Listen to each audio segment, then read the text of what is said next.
Welcome to another unboxing video. So this unboxing video is going to be a little different. I figured I would do a unique video where I'm going to have my mom open her iPhone and then I'll do mine just to get her initial reaction. And I figured I would just kind of talk through it rather than have recorded the actual unboxing with the live audio, because we would be speaking different languages and stuff.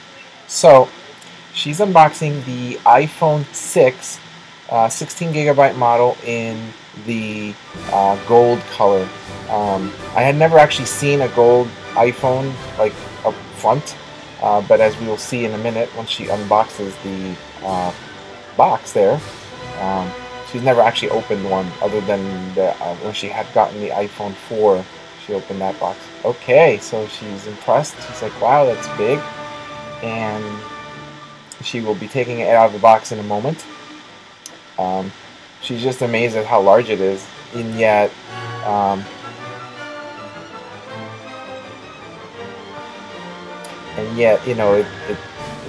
it appears to be like thinner than the standard. And so see, there's the gold. It's like a champagne color. It's not really a gold, but I guess it's gold. So yeah, her first initial reaction was that it was very, very light and very thin. So as we can see, the front of the phone there and the back, it's like a champagne color. It's really nice, actually. It's not too bad.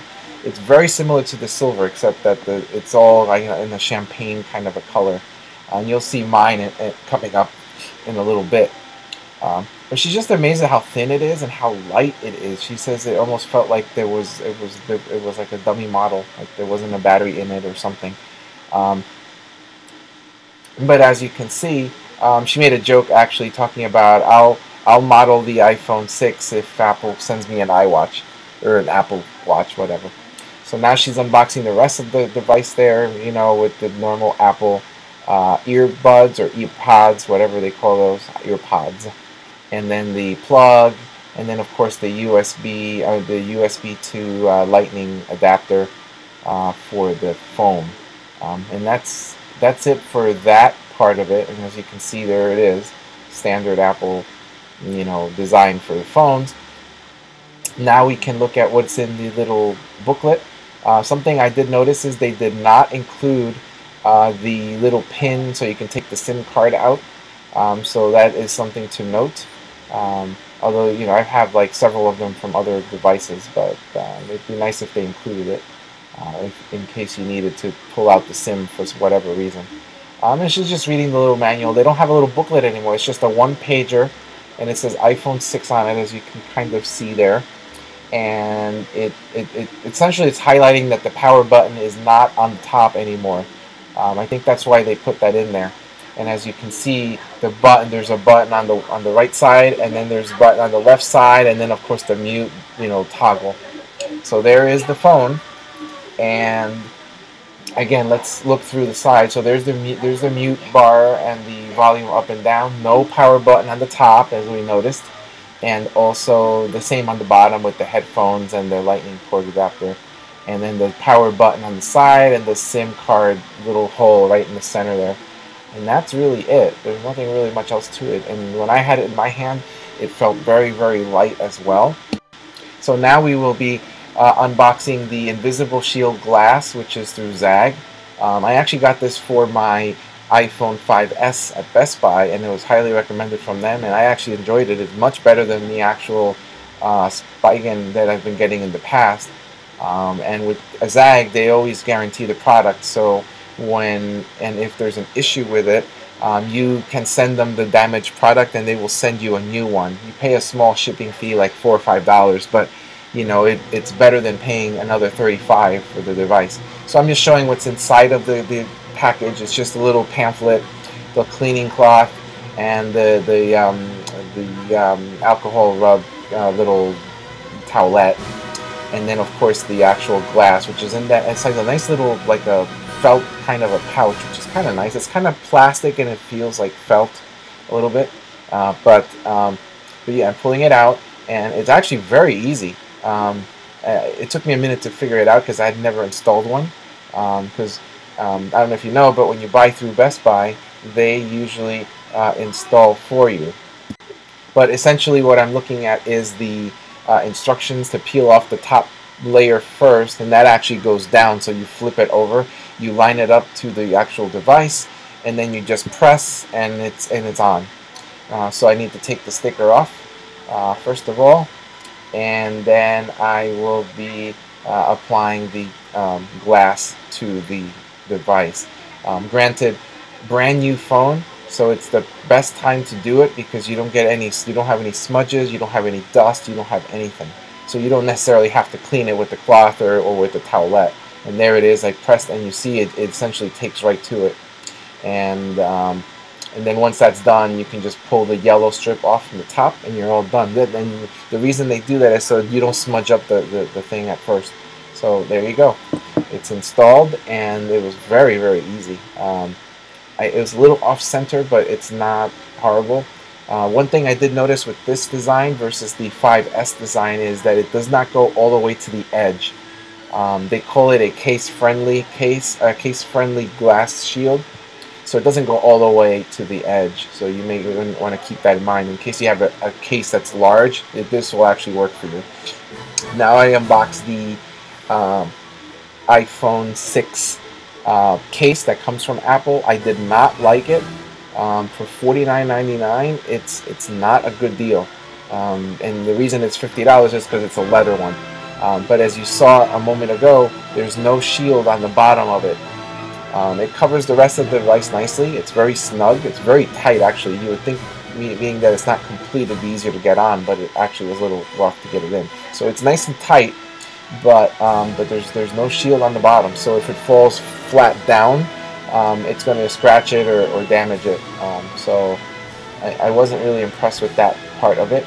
But the case itself is pretty nice. It's not the best case. It's definitely way overpriced.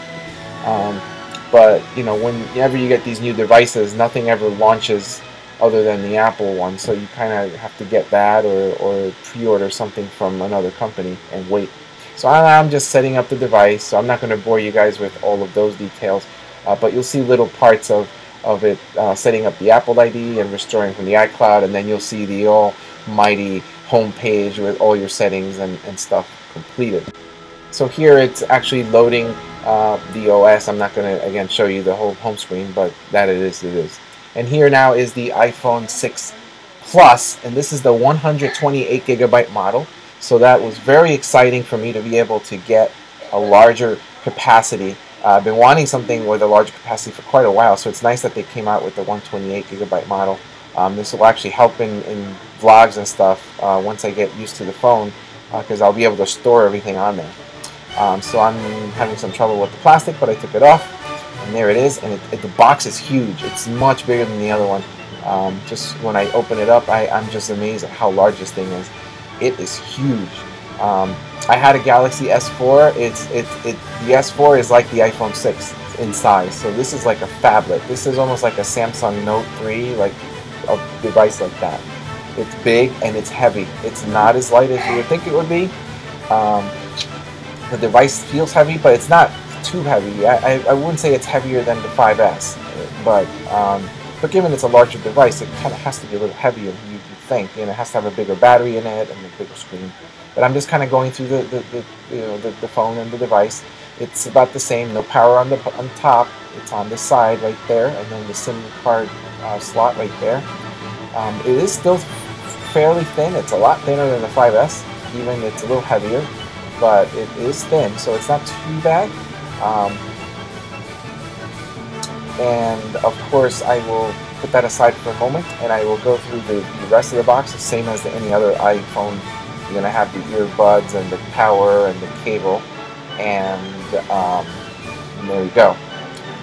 And then of course the little booklet, same as Mom's. The only difference is that the card that comes in says 6 Plus on it, then it says 6 Plus. And again, it highlights that the power is now on the right side, not on the top.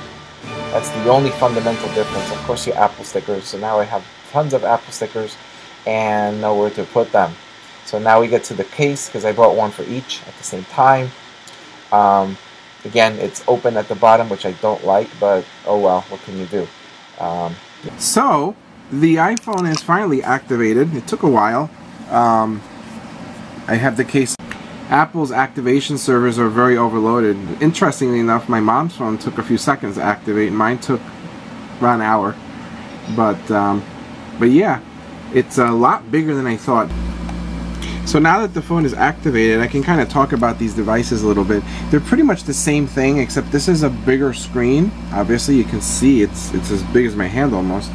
My mom's phone is just a 6. This is the 6 Plus.